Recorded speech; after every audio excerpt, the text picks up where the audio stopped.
un premier temps, est-ce que vous pouvez vous présenter? Frédéric Houdard. Philippe Bouvier. Nous sommes éditeurs tous les deux. Ce n'est pas notre métier. Donc nous avons une, voire plusieurs professions, mais boulot alimentaire. Moi, je suis auteur.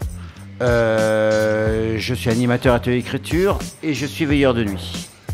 Moi, je travaille dans la fonction publique territoriale dans une médiathèque. Et j'ai aussi exercé pendant quelques années des responsabilités syndicales. Alors, les éditions Le Clos Jouve, du même nom que le café où nous nous trouvons, du même nom que le micro-quartier Croix-Roussien où nous nous trouvons. C'est une maison d'édition, on a déposé les statuts en 2018, les premiers ouvrages sont sortis en septembre 2019, les 3 ouvrages qui se trouvent sur cette table. L'un d'eux a déjà été épuisé en 2 mois, donc on vient de le faire retirer, c'est le recueil de Indra Kratochvil. 3 collections, vous voyez, 3 couleurs différentes. Une couleur de texte court, fiction et non-fiction, donc on les traîne avec le recueil du Indra Kratochvil. Une collection qui s'appelle Sprezzatura, une collection d'essais. On va démarrer avec des essais sur le cinéma italien sous la plume de Michel Sportis. Ce sont des essais inédits, hein. Donc là, c'est un essai sur Ettore Scola. Par la suite, il y aura des essais sur des metteurs en scène italiens moins connus comme Bolognini. Et une autre collection qui s'appelle la collection Chant Libre, en hommage aux éditions Chant Libre, créées par le légendaire Gérard Guégan dans les années 70. Donc là, il s'agit d'une réédition d'un texte introuvable, signé Jean-Pierre Leonardini, Monsieur Culture au Journal L'Humanité pendant 40 ans. C'est un texte écrit à chaud lors de la mort d'Antoine Vitesse. Un texte extraordinaire dans une langue sublime. Voilà, 3 premiers livres, 3 collections, 2 textes inédits, deux livres inédits, 2 textes inédits et une réédition. Et ça illustre un petit peu ce qu'on va mettre en place, à savoir publier des textes inédits, bien sûr, sur l'histoire, la culture, les choses très très littéraires, ou le cinéma, et des rééditions. Est-ce que déjà tu peux nous donner une définition d'une maison d'édition? Qu'est-ce que c'est? C'est une histoire d'amour.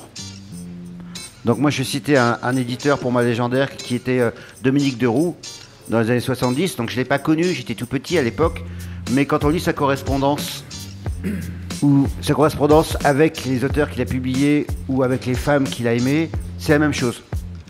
C'est une histoire d'amour, c'est une histoire de désir. L'amitié joue un grand rôle, mais tout ça c'est de l'amour, voilà. Donc après Philippe aura sa propre définition.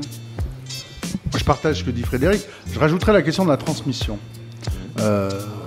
Notamment à travers les premiers titres, il y a quelque part, il y a 2 champs qu'ont la collection Sprezzatura ou sur le cinéma italien, mais on parle de littérature, on parle de politique. Avec Vitesse également, c'est une histoire du théâtre, c'est une histoire du théâtre politique, en tous les cas.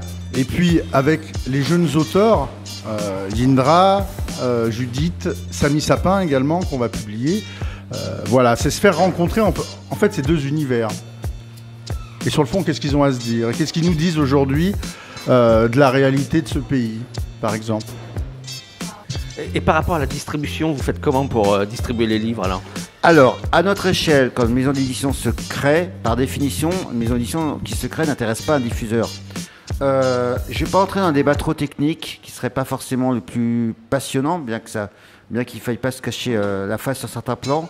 L'idéal pour une maison d'édition de notre acabit, c'est de fonctionner de 3 façons simultanées, différentes. Vente directe par le site internet, ça marche très correctement. Vous allez sur notre site, vous pouvez commander les ouvrages sans problème. Vente par le site internet, vente directe lors de festivals, lors de salons du livre, etc. Ça marche très bien. Quand un auteur, tous les auteurs qu'on va publier ne sont pas forcément des bêtes de scène, il se trouve que quelqu'un comme Indra Kratochvil est quelqu'un qui met le feu là où il se produit. Donc quand il lit un de ses textes, parfois accompagné d'amis musiciens, les gens se battent pour son livre. Voilà. C'est notre Johnny à nous. C'est notre Johnny à nous. Et enfin, travailler avec le libraire. L'idéal, c'est de démarrer avec 20 librairies. On est en train de tisser le réseau. On a 2 librairies à Paris, on en a 4 à Lyon, on va en avoir une à Marseille, on en a une à 7. Vous voyez, construire ce réseau-là. En jouant sur ces 3 tableaux-là, économiquement, on peut survivre.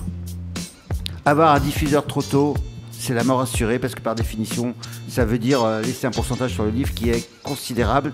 Dans un premier temps, on n'est pas assez gros pour que ce soit intéressant pour nous. On verra, reposez-nous la question en 5 ans, on verra ce qu'on vous répond. Pour l'instant, j'ai bien vu ce que j'ai vu pendant 15 ans de petite édition. Il faut que les choses suivent un bon calendrier. Un calendrier assez juste, voilà. Très bien. Et où est-ce qu'on peut vous retrouver? Et si jamais on veut vous envoyer des livres ou des essais, où est-ce qu'on peut le faire? Il y a deux solutions. Il y a l'adresse de la maison d'édition, donc c'est 4 rue Perrault, PE20D 69004 Lyon. Également via le site internet, nous envoyer un mail. Qui est? Tu peux nous le rappeler? Vous tapez édition Clos-Jouve sur Google, vous tombez sur notre site internet, il n'y a pas de problème. Et surtout, tout est précisé sur le site, notre ligne éditoriale, ce qui nous intéresse, ce qui ne nous intéresse pas. Inutile pour l'instant de nous envoyer des romans, on ne publie pas de romans. Je suis moi-même romancier, j'ai rien contre le roman, mais à l'échelle d'une petite maison d'édition, ça n'a pas de sens de publier du roman. Il faut avoir les reins beaucoup plus solides. Donc, lisez notre site internet et plus idéalement encore, lisez au moins un de nos ouvrages pour avoir une idée de notre ligne éditoriale, puisqu'il y en a une au prix où coûte le postage d'un manuscrit. Ça coûte très cher de poster un manuscrit, les frais postaux s'envolent. J'invite les jeunes auteurs à regarder ce que nous publions d'abord. Et après, s'il y a effectivement adéquation, s'ils se reconnaissent un peu dans ce qu'on propose, là oui, de nous solliciter. Merci pour cette interview. Et passez une bonne journée. Merci. Au revoir. Merci à vous.